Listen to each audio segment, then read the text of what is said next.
88 messages. That's what was sitting on my phone when I finally turned it back on. 88. And I want you to think about that number for a second, because 10 days before that moment, I was standing in my front yard watching my own father throw my belongings onto the lawn like they were trash.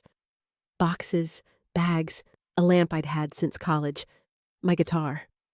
Just out, onto the grass, in front of the neighbors, in front of everyone. And he looked me dead in the eyes and said, "You've got until dark to get this stuff off my property." Not our house, his property. That's the word he used. And in that moment, I felt something I don't think I had ever felt before in my entire life. A kind of cold, hollow silence inside my chest, like something had just permanently snapped. I didn't cry. I didn't scream. I didn't beg. I just looked at him, looked at the lawn full of everything I owned, and I made a decision that changed everything that came after. So if you want to know what was in those 88 messages, and more importantly, what I did to get there, stay with me, because this story is going to take you somewhere you did not expect. Let me take you back to the beginning, because you need to understand the full picture to truly appreciate what happened. I grew up in a house where my father was the king, and the rest of us were subjects. That's not an exaggeration. That's just the honest way to describe it. My dad built a successful business from the ground up, and he was proud of that, which is fair. He had a right to be proud. But somewhere along the way, that pride curdled into something else. It became this need to control everything around him. His house, his money, his wife, his kids. Everything had to bend to his will, or it was a problem. And I was always a problem. Not because I was a bad kid. I wasn't. I got decent grades. I stayed out of serious trouble. I worked part-time jobs all through high school. But I had this thing where I couldn't just nod and agree when I thought something was wrong. I'd push back. I'd ask questions. I'd say, "I don't think that's right, Dad." And that was like pouring gasoline on a fire every single time. He didn't want a son who thought for himself. He wanted a son who fell in line. And the older I got, the more that tension built up between us until the whole house just felt like a pressure cooker that was always one small argument away from exploding. I moved out when I was 22, got an apartment with a friend, started building my own life. It wasn't perfect. Money was tight. The job I had wasn't exactly my dream career. But I was free. I was breathing for the first time. And for about 3 years, things between my dad and me were actually okay. Not close. We never were close, but functional.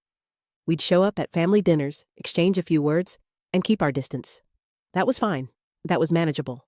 Then my roommate moved out, got engaged, moved in with his fiancée, and suddenly I was looking at rent that I couldn't cover alone. I tried to make it work for a couple of months, picked up extra shifts, cut back on everything, but it wasn't enough. And I was at a crossroads. I could move into a much worse neighborhood and a much worse situation, or I could swallow my pride and call my dad. My mom pushed me to call him. She said he'd been softer lately. She said he'd changed. She said it would be different this time. I should have trusted my gut. But I was desperate. So I called, and my dad, to his credit, said yes. He said I could stay in my old room, rent-free, while I saved up enough to get back on my feet. He made it sound almost generous. He made it sound like he wanted to help. But I knew my dad, or at least I thought I did. I knew there would be conditions. There were always conditions. What I didn't know was how bad those conditions would get, or how fast. The first few weeks were fine, quiet, uncomfortable in that way that living with a parent, again, always is when you're used to your own space. But fine. Then the little things started. He'd make comments about what time I came home. He'd question where I was going when I left the house. He'd walk into my room without knocking, and then look around like he was conducting an inspection. I kept my mouth shut. I reminded myself it was temporary. I made a savings plan and stuck to it. I told myself 6 months, maybe 8, and I'd be out of there with enough to get my own place properly. But my dad saw my silence as permission. That's the thing about people who like to control. You give them an inch and they don't stop at a mile. They keep going until there's nothing left. By month 2, he was telling me what I could and couldn't eat in the kitchen. By month 3, he was demanding I be home by a certain time on weekends like I was 16 years old again. And look, I was living under his roof. I understood that there would be some adjustments. I was willing to be respectful. But this wasn't about respect. This was about power. This was about him reminding me every single day that I had come back with my tail between my legs, and that made him right about everything he'd ever thought about me. The big blow-up happened over something so small it almost makes me laugh now, except it doesn't, because of what came after. I had been talking to a recruiter about a job opportunity in another city. A really good opportunity. The kind of thing that could genuinely change my trajectory. I'd been cautious about it, hadn't told anyone in the family yet because I didn't want to jinx it, but my mom found an email open on my laptop. I know. And she mentioned it to my dad, and instead of just asking me about it like a normal human being, he decided to turn it into a confrontation. He sat me down at the kitchen table that evening and started in on me. Said I was being sneaky, said I was making plans behind his back while living off his generosity, said that if I was planning to run off to another city, I should just get out now and stop wasting space. And something in me it snapped, because I had been so careful. I had been so patient. I had bent over backwards trying not to cause friction, and here he was, treating a private job conversation like a personal betrayal. So I talked back, not rudely. I want to be clear about that. But I said what I thought. I said I was 25 years old, and I didn't owe him a report on every decision in my life. I said I was grateful for the roof over my head, and I was paying my own way in every other sense, and that respect goes both ways. I don't think anyone had said that to him in a very long time. Maybe ever. He went completely still. And then he said, "Get your things out of my house." Just like that. Calm. Cold.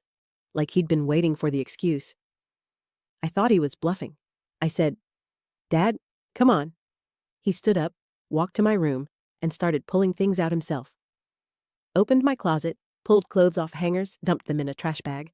I stood there in complete shock for probably 30 seconds before my brain caught up with what was happening. And by then, he was already heading for the door. What happened next is the part I still think about. He carried my stuff out to the front lawn. Not just a bag or two. He made multiple trips. He pulled boxes from under my bed that I hadn't even opened since I moved back in. He dragged out my guitar case. He brought out my lamp. He put everything on the grass in a neat little pile, which somehow made it worse. The neatness of it, like he'd thought about this. And then he stood there and told me I had until dark. I did not cry. I want to say that again because it matters. I did not cry. I felt something go very quiet inside me, and I stood on that lawn in front of my neighbors, and I made a series of very calm decisions. I called my friend Marcus. He had a spare room, and he said yes without hesitation. I rented a pickup truck through an app and drove it over. I loaded everything up myself while my dad watched from the window. I could see his silhouette just standing there, and I didn't look up at him once. Not once. I got everything loaded, returned the truck, and I was at Marcus's place by 9 o'clock that night. And then I turned off my phone. Not because I was devastated, not because I needed to hide, but because I had thought very clearly on that drive over about what I was going to do next, and step 1 was disappearing completely. No social media, no texts, no calls, not to my dad, not to my mom, not to my siblings. I told Marcus what was happening. I told him I needed him not to say a word to anyone about where I was. And that man, bless him, he didn't ask a single unnecessary question. He just said, "You got it. 10 days. That was my timeline. I had thought about it carefully.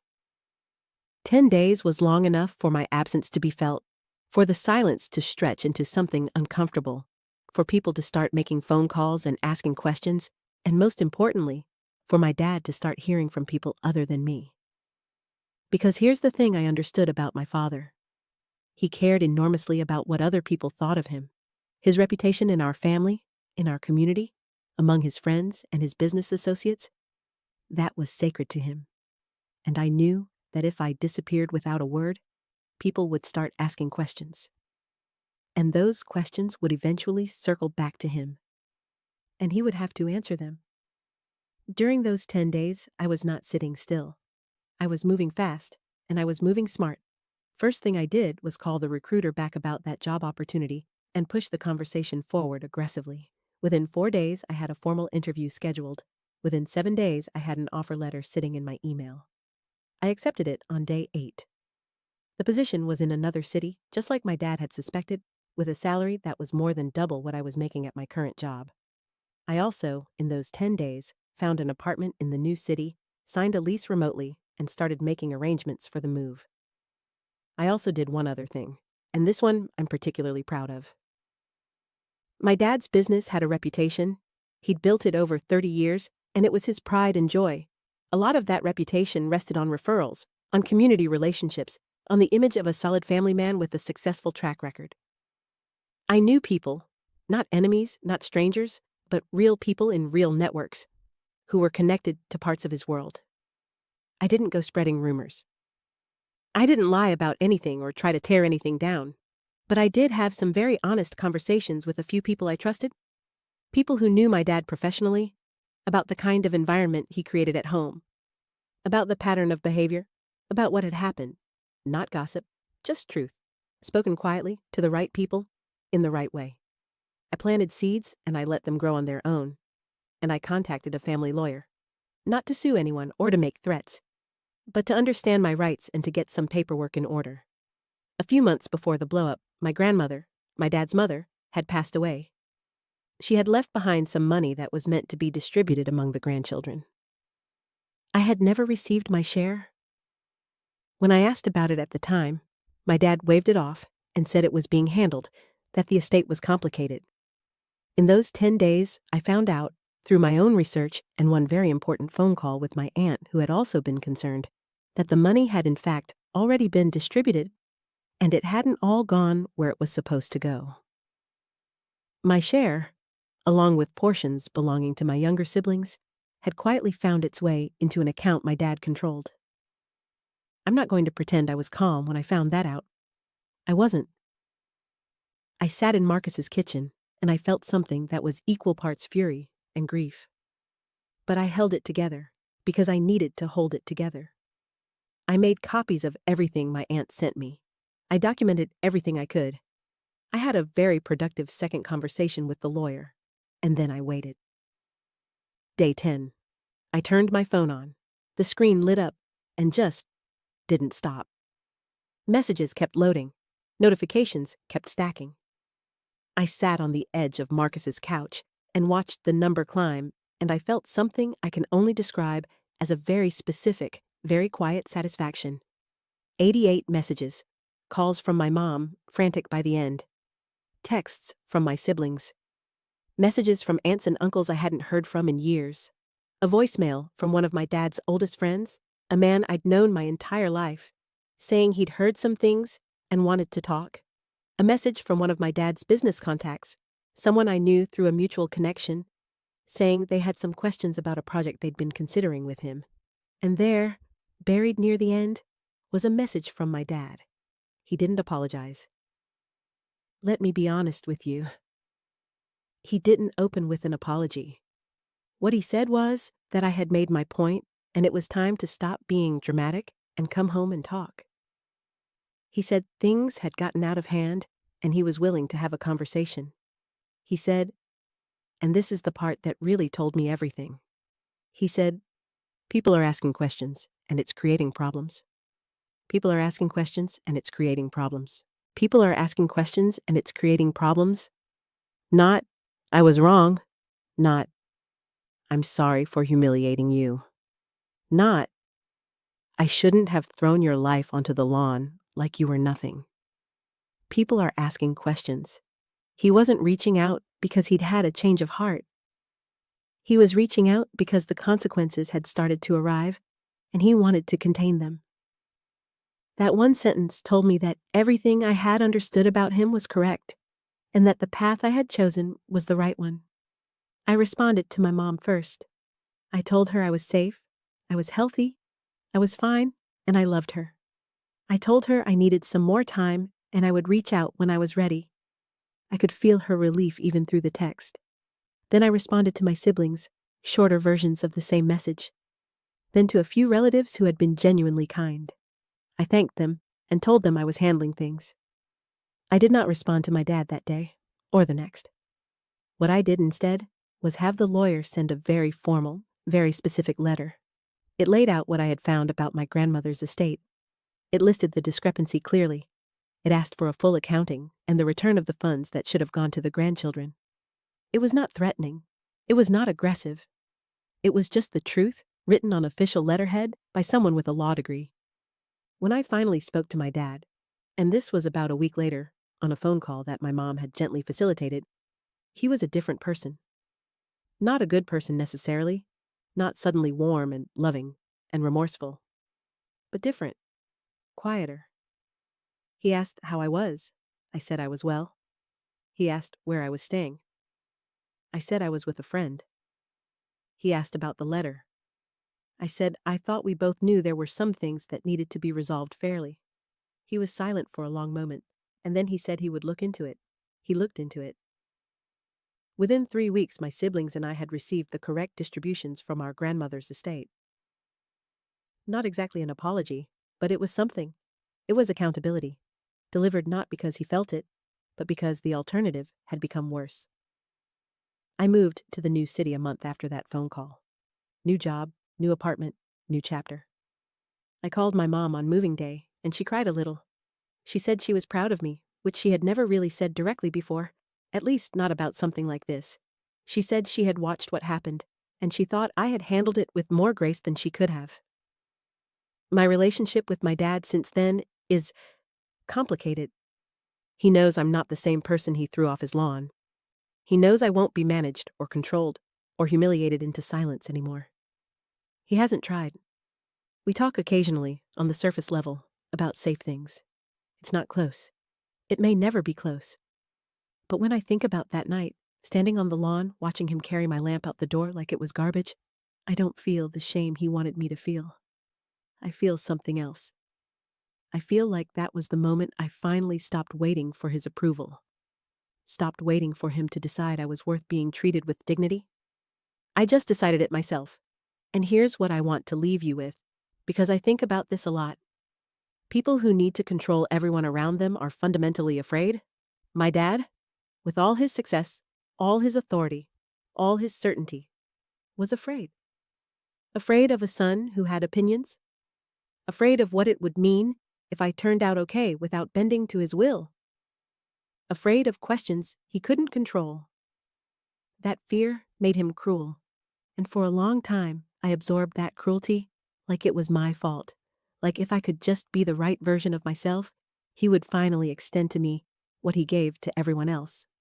Basic respect. The lawn was the moment I stopped believing that. When he threw my things out there, he did me a favor. Even if that sounds strange, because it was so clear, so obvious, there was nothing left to interpret or explain away. He showed me exactly who he was and exactly what I had been waiting for, and I finally understood that I had been waiting for something that was never going to come. So I stopped waiting, and I got to work. 88 messages, and not one of them could change what I had already decided. That's the part that still feels good when I think about it. Not the money, not the job offer, not even the lawyer's letter. It's the fact that while my phone was off and the world was trying to reach me, I was already gone. Already building something he couldn't touch. Already becoming someone he had underestimated for the last time.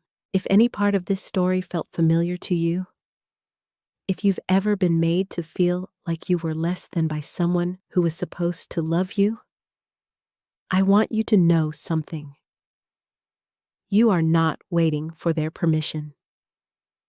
You never were.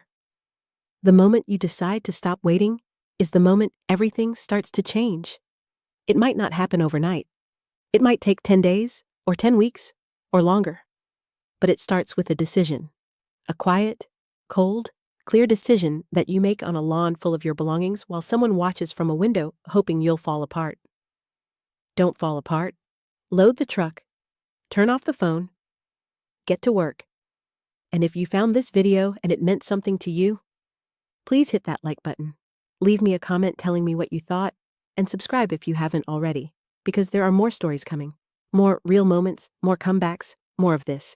Thank you for watching. I'll see you in the next one.